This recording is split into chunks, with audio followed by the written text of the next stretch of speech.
Hi, we're Patrick and Gaynor, and this is Claire.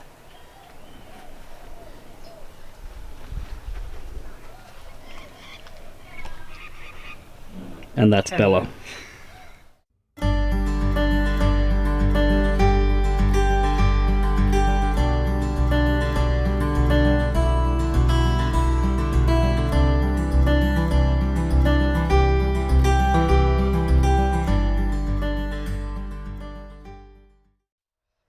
So in through our mosquito net that we can tie back.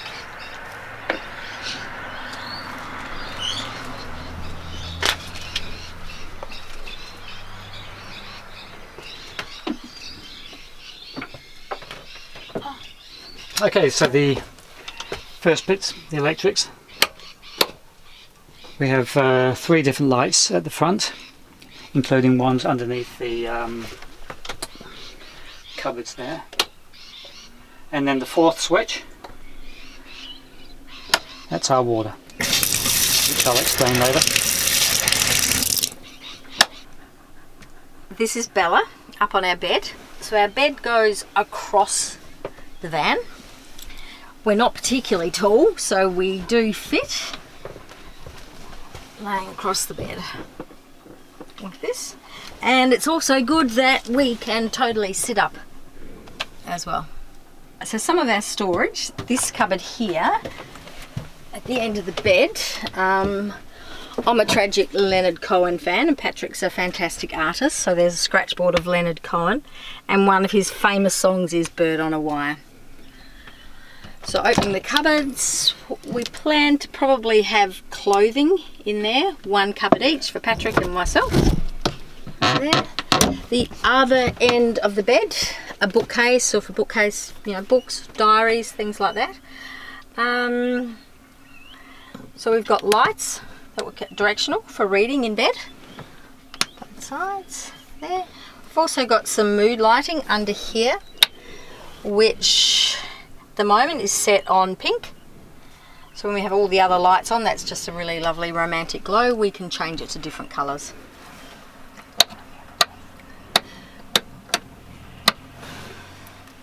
Okay, also lots of little ledges and tables everywhere. So when you're sitting here in bed, another piece of Patrick's artwork that drops down to be a table for when you're sitting in bed, maybe with your wine or your coffee or your breakfast up there.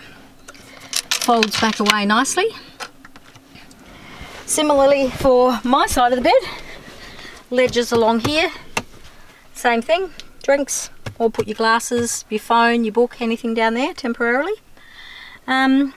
These window covers, insulated with magnets, easy off. We've got a spot to keep them, which is up in the loft above the cab. Oh no, sorry, we changed that. We've got a good spot for those where they stick up here onto the magnets. So each of them come off, really easy. Got magnets underneath there that they then go onto, so they're kept flat and out the way for places where we can enjoy the view. If we need to block that out, completely sunblock for curtain, made some curtains that are basically just bought cheap ones from Spotlight but then modified them. Hang them onto these hooks. So when we're needing to be stealth, it's complete block out. Hang them there. No one would know we're in here. I'm about to make a hanging thing to attach there, which again you can put glasses, books, certain things into. So I'll have one here and probably one there as well. Okay, so we originally just had the walls insulated coming flat to there, but we decided we needed a little bit of length, so we sort of cut out and into it to make it have a little bit more footroom. These windows, we've got complete block out covers there, which just have a simple handle, and we can pull them out. Then got fairly amateurish, but some sort of fly screen netting there. And oh, just bang my head, that'll happen lots of times, I'm sure. So we can open these windows from the inside, just pop them out. That stays in place, so it is actually sealed but allows a little bit of air movement without the bugs and things coming in, mosquitoes coming in. So close the window, netting stays there, window covering goes back in for when we need to be stealth. Another one on this side, exactly the same. Alright, so still more storage, the wardrobe, bird on a wire theme. Small bit of hanging space, some shelves, another shelf up the top. This is a Transit 2004 high roof, so plenty of room, especially for short people. I can jump up in it actually. And one of the good things about these Transits, they've got this shelf above the cab. Lots of space. I've fully insulated that because it gets incredibly hot in there without that insulation. There's not much in there at the moment because everyone's in lockdown with COVID-19. That's the particular time that we're filming this video. We've built a wall here between the cab and the living space deliberately, and this wall is fully insulated. It makes it a lot easier to furnish the kitchen, and it keeps the heat of the cab out. Obviously the jury's out on whether you have a wall there or not. Some people don't have a wall and have that extra living space, but we can get through to the cab quite easily.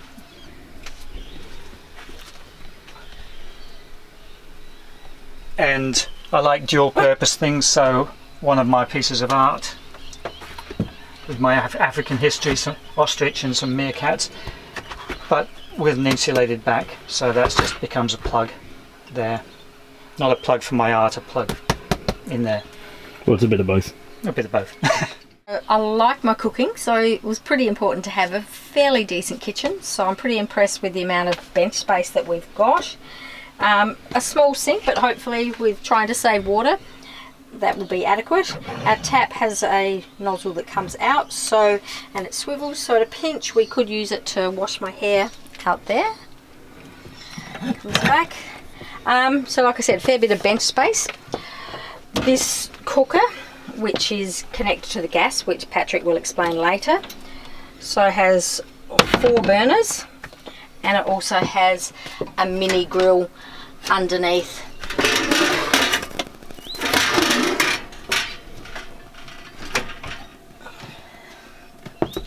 As you can see, some spice jars attached to a magnetic bar underneath those cupboards, and these cupboards yet to be fully stocked, but some crockery, and this side will probably more have some food supplies.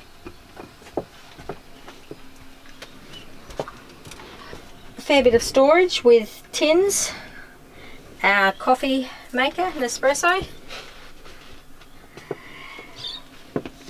So all of our cupboards under here is part of the kitchen, as well as having sort of locks to them. We've got these bolts on the outside to stop them sliding forward when you drive. So we need to undo all of those. So a fair bit of storage down here. I'm thinking tins of food, maybe some potatoes, onions, things like that there. These bigger, deeper cupboards underneath the cooker. Our very useful, stackable, space-saving pots and pans that have a removable handle that fits onto any of them. So that was a really, really good find, I think. Mixing bowls, a little wok, a few silicone flat down products in there. And then this bottom drawer, again, fairly deep at the moment. Just got our kettle, a few melamine trays and things. But yeah, as you can see, we've got a fair bit of space there. We can keep food or other utensils, whereas these drawers here similarly have bolts that go across each of them to lock them in.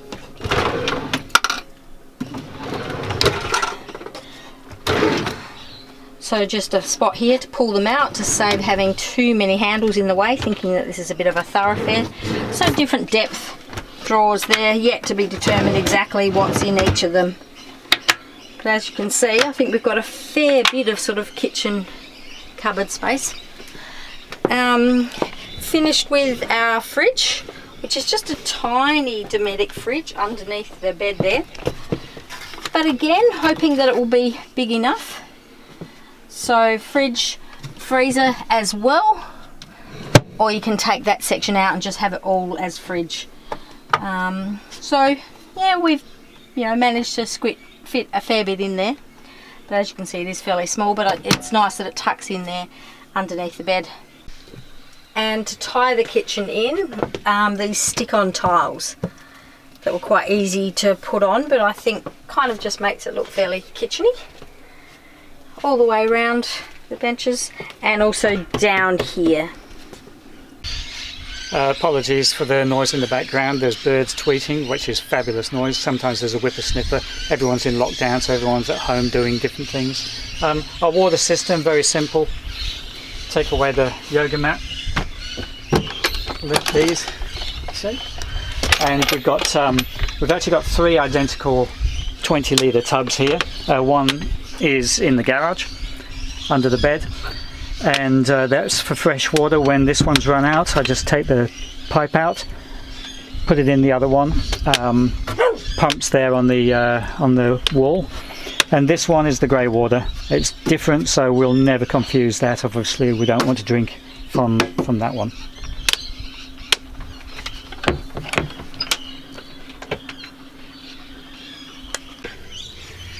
So the seats in the cab, pretty comfy, fairly spacious cab. We tried to improve it quite a bit with, okay, so this drinks holder with our keep cups, or we can have ice cold drinks in there. Bottles of water fit in there, so Patrick made that up himself, and then we finished it off just to give it a bit of a feature with some coasters. He also made this storage unit, which has a box of tissues, and it has a lot of CDs. At the moment, the music system in the cab is pretty old, so it doesn't have, we can't plug a USB into it, we can't Bluetooth to it, so we really need to be playing CDs, of which we have a lot of CDs, but eventually we will upgrade the sound system, I'm sure. Another feature, so Patrick explained how his artwork goes from the other side, goes in there to block that space when you open it. This is our laundry bag, so we can from there put our dirty laundry into this bin that we can reach quite easily, lined, take a bag of laundry out and go to the laundromat when we need to. So that's there. A few other features in here, some hooks to hang up maybe our wintry coats or rain jackets or towels if they're wet. We can put them in here. Another thing which our son bought us, which hopefully we'll never use, is this contraption here. So if we happen to roll the vehicle, either of us should be able to reach that, pull it out, and you can use it to smash the window. Or you can also, in this section, it's got a knife through there, a blade, so you can use it to slash your seatbelt, smash your window, and you should be able to get out. Alright, so that just lives up there all the time. Either of us should be able to reach that if we need to. Our electrical system, you've seen the lights, there's various 12-volt power sockets around the place. There's, I think we've got about 6.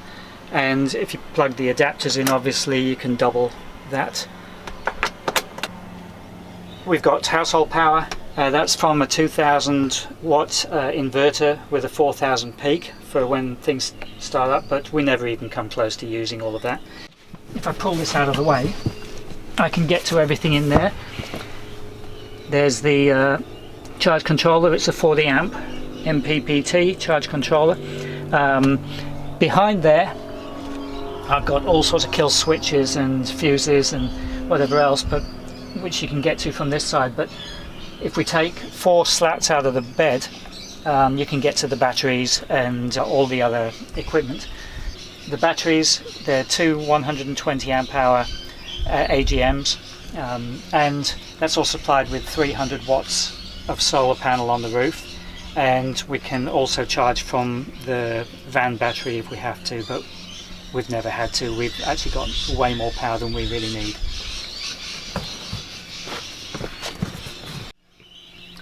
a few extra things. Obviously safety is very important in a van. Underneath the bed we've got a an alarm for carbon monoxide and smoke. Fire extinguisher here. Down here we've got a fire blanket if necessary. Little things that just add to it, I suppose. Somewhere to put our torch, very bright torch at night times. Somewhere to put our keys when we're on the inside and we can lock the place and just leave the keys there. That's the remote control for the Max fan. Max fan is a 10-speed and reversible, and it's very efficient. It's quite quiet and it's really good. A little ledge here where we can charge our phones at night. We can prop the phones up and actually see what time it is, and we can turn another fan on if we really want to. That fan we can just put anywhere in the van, and we can direction them individually as well. Okay, to the garage, which for non-van lifers is the bit underneath the bed. One of the reasons we went for a fixed bed rather than the one that you can convert into a couch. We don't want to have to convert one every day. It's just the way it is. We'd soon give up doing that. And you get a lot of space underneath a fixed bed, so we can put a heap of stuff here. Got an esky, got another one of the 20-litre water containers. We've got an extendable ladder to get up onto the roof, a couple of chairs, fold-out table. We've got the winder for our awning, and that's come in really useful already. And we just can have other storage stuff here. When it's pitch black, we've got lights so that we can turn on in here and see where everything is. We added this ledge and back into the art theme, keeping things sort of multi-use. When that's up, it's one of my paintings. When it's down, it's a breakfast bar. We have a few hidden places in this van. I won't tell you where they are, otherwise they wouldn't be hidden. So the gas system, access from the outside.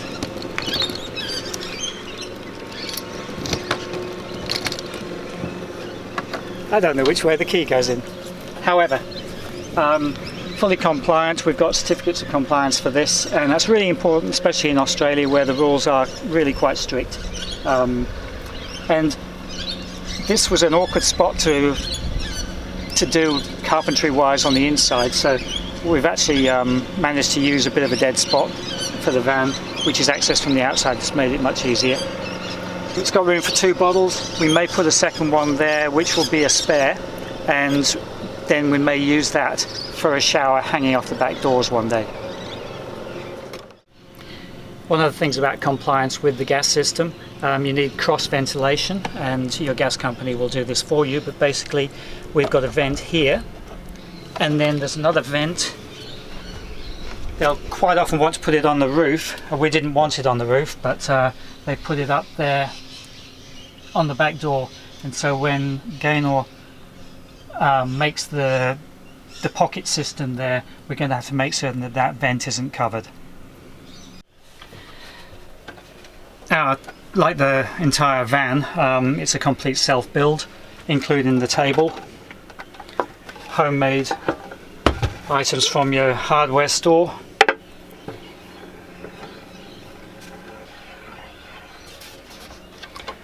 And then that just goes into this pipe that's on the wall.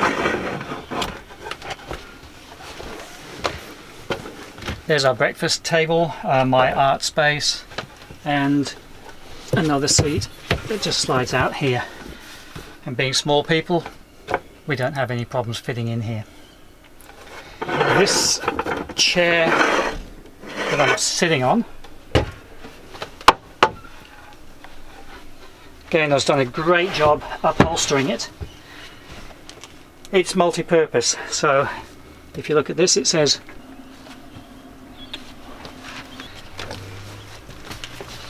just take that off, lift the seat up, storage on this side, sawdust, a bin, toilet paper, various cleaning items.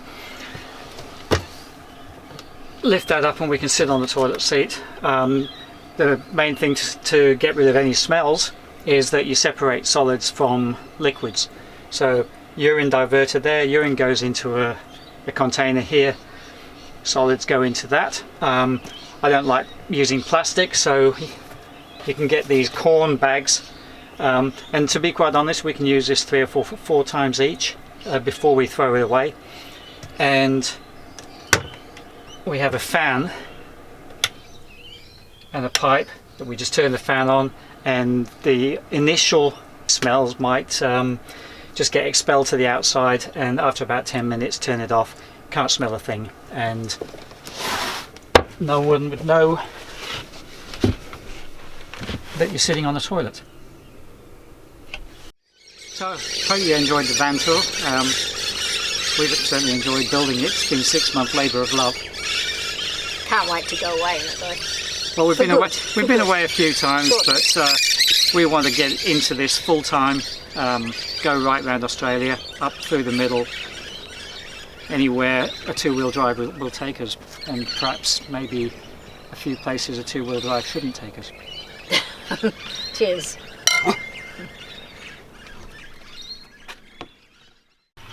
I like how you had to look at me to confirm what Bluetooth was, because you had a massive boomer moment. I think I was actually thinking like an auxiliary cable from my iPod or my phone to the thing. Wasn't even thinking Bluetooth.